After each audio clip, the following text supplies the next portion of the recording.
break down the latest and greatest with Google Assistant is Google's Senior Director of Product Management, Lilian Rincon. Thanks so much for being here today. Thanks for having me. So a lot of new announcements coming out this year for Google Assistant. What would you say is the most significant new development set to hit the market?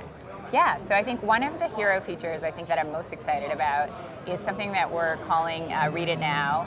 And essentially it gives the assistant the ability to read any website or anything, any page essentially. You can go to a website and just say, hey Google, read it, and it'll read it. It is based on many years of research and trying to figure out how we can make not just the audio accurate, but also based on research that actually makes the tone sound nice so that you want to listen to it. And you know, in addition to that, many of our users are global users, and so we also enabled the translation of websites as well. So you could be, for example, looking at a Chinese website, maybe you don't understand Chinese, and you could read it in English. When it comes to all the different devices that are now on the market, I think, of course, the smart home devices seem the most easily accessible, but we're seeing things like this in the car and really helping people with their everyday lives. What do you think is the next step in terms of getting Google Assistant used even more frequently than it is today?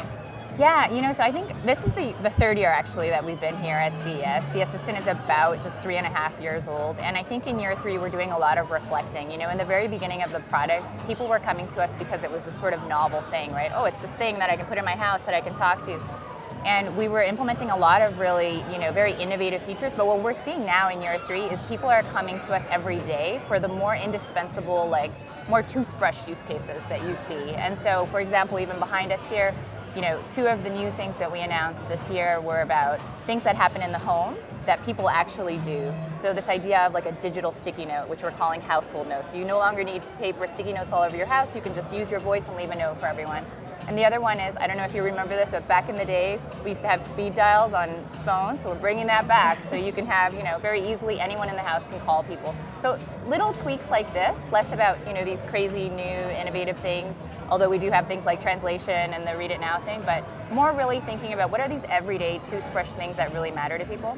How does Google go about strategizing in terms of product development and prioritization and the rollout of these features? Is it, like you said, really thinking about those practical use cases?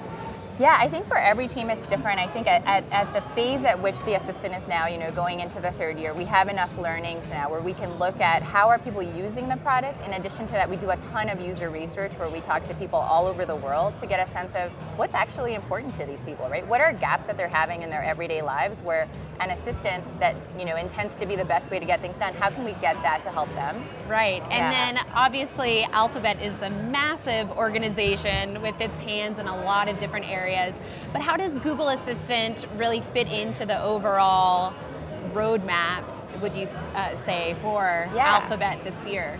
You know, I think Google Assistant is an integral part of highlighting the best of Google and the best of partners. And so for us, actually, we're kind of a unique beast, I would say, within Google in that, you know, it isn't just the Assistant doing things on its own. It's not a separate product, actually. You know, when you ask the Assistant navigate home, for example, it's actually using Google Maps. You know, even when we do interpretation, like, you know, help me translate this, we're using the Google Translate app. So Assistant is in some ways like an embodiment of the best things of Google and also of partners. All right, well, fantastic. And we look forward to the rollout of a lot of the announcements made here at CES and seeing what else the Google Assistant can do. Thanks so much for helping us learn more.